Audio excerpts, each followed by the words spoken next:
Hello all, Bob here. I hope you're doing well.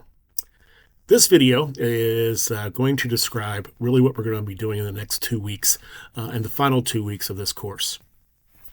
Based on our conversation last week, I wanted to come up with a way to end this course and to complete it, number one, as soon as possible, which will be this Wednesday. And also, number two, then we can do a celebration on how well you did based upon that on the following week, that pizza party that we have been promising. So what we're going to do is this. It's going to be a little bit unique. And so follow these instructions and make sure you understand. I highly recommend you have a pen and pencil out, or a pen and paper, I should say, out to take notes in this and make sure you understand exactly what we're going to be doing. So on Wednesday of this coming week, 4/16, okay, when I come in, what we're going to do, you're going to do the final project. You will be basically put into our classroom, given a piece of paper or two, and I will then hand out the final project in which you will complete in class for that hour and a half. I hope that makes sense. And doesn't scare you. Don't get scared about that. To prepare for this, what you should be doing is looking at, the examples I've given you before, and looking at some of the solutions I provided you, and so on. As a matter of fact, accompanying this particular video, Ms. Farmer should have received the solutions to the corn piece we were doing late last week, and the solution for that. All right, so use that as your guides and try to understand. But again, when you come in next Wednesday, you're allowed nothing. I want to see what you can do with this problem. Now, what's also interesting about what I'm going to be doing right now is, instead of handing you out the problems you have all weekend just to do it and give it to me, we want you to do it there. But what I'm going to do right now is review the problem. We're actually going to walk through it in this video. So you can listen to it, take some notes, and try to start thinking about your approach on solving it. So when you walk in, it won't be brand new to you. It should be relatively, you should have a decent idea. So I want you to take some notes and make sure you're listening pretty intently as we walk through this. All right? So how we're going to do this, there's 3 parts to this particular problem. What I decided to do is split them up into 3 different parts. So there's part 1, which is worth 75 points. Probably the easiest of the 3 parts. And then so you see you can get the majority of your points just out of part 1. And then we add a little complexity to it in part 2, which basically we build upon the problem in part 2, and the same thing with part 3. You're welcome to do 1, 2, or 3 of them, or all of them, or at least try all of them. But by all means, take one at a time. Get the first one done first, the second one done second, and the third one done third. Does that make sense? Don't try to do them all at the same time. Get one of them working perfectly and then move on from there. All right? We're going to be basically grading you on your logic, and so we're going to be using the if conditions and the do loops. Here's some examples here, okay? I'm not going to look for any test cases in this case. I think it's going to take too long for you to do all your test cases, but right now, just looking for the logic to see if you can logically solve these problems. So once again, I'm going to walk through this now, take some notes, okay? Start thinking about it and preparing for it, and then come in Wednesday all ready to go, write it all out, have some fun, and then, like I said, in the next week, we'll celebrate. All right, here's the problem, okay? Again, problem 1, problem 2, problem 3. I will give you the actual handout on Wednesday, but right now, here is the problem. I'm going to ask Ms. Farmer to only show this video once, all right? I don't want you repeating the video over and over again so you can write down everything on the problem. I want you to look at it right now, take as many notes as you can, and again, prepare yourself. I would like for you to try to do that by yourself, not with a team at this point in time. The goal is, how well did you do, not how well did your whole team do at this point, okay? How well did you do?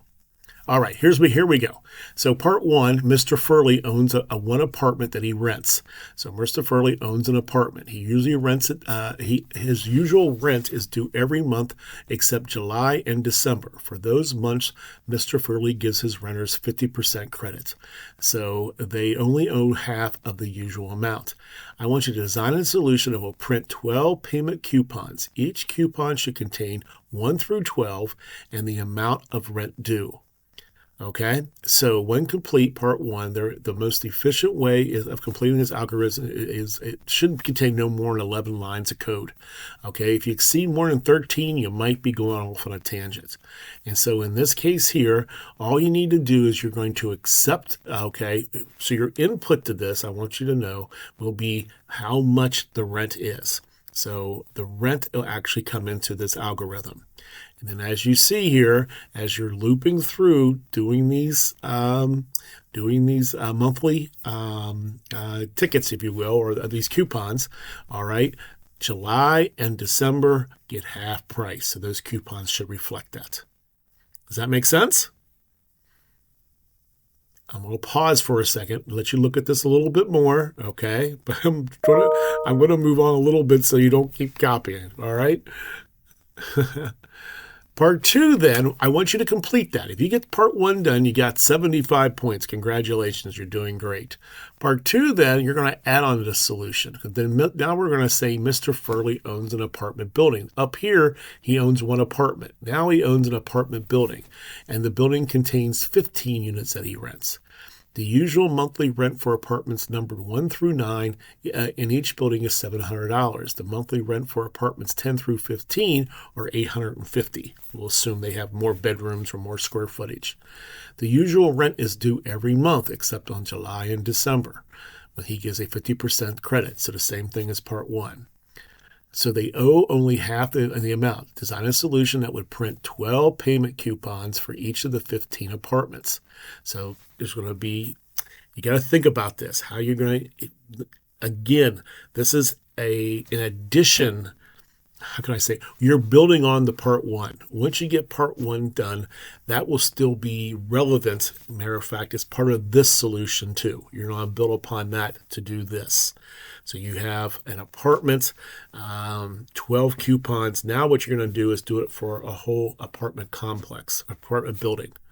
Does that make sense? So I can give you hints, but that would be no fun. All right.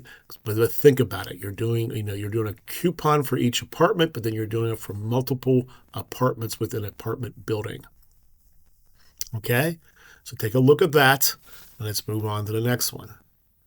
And then we sit back and we look at the final one here. I got something in the way. There you go. Mr. Furley owns 20 apartment buildings. So we're taking it one step further.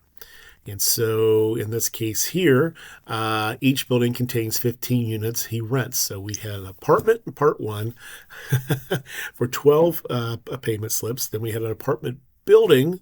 Okay, now I'm sorry, he owns just one apartment building. Now we got 20 apartment buildings. Once again, number 1 builds on number 2. Number 2 builds on number 3. Okay, or I should say number 3 builds on number 2. Number 2 builds on number 1. Let me say that correctly. Sorry about that. All right. In this case here, what you're going to do, and each apartment contains 15 units that he rents. The usual monthly rent for apartments numbered 1 through 9 in each building is $700, and so on. Okay. And so what you're going to be doing is you're going to take that answer from part 2 and add it to actually deal with the multiple apartment buildings. So think about it. We're going to be doing the same thing each month for an apartment. Then we're going to be doing the same thing each month for each apartment within an apartment building.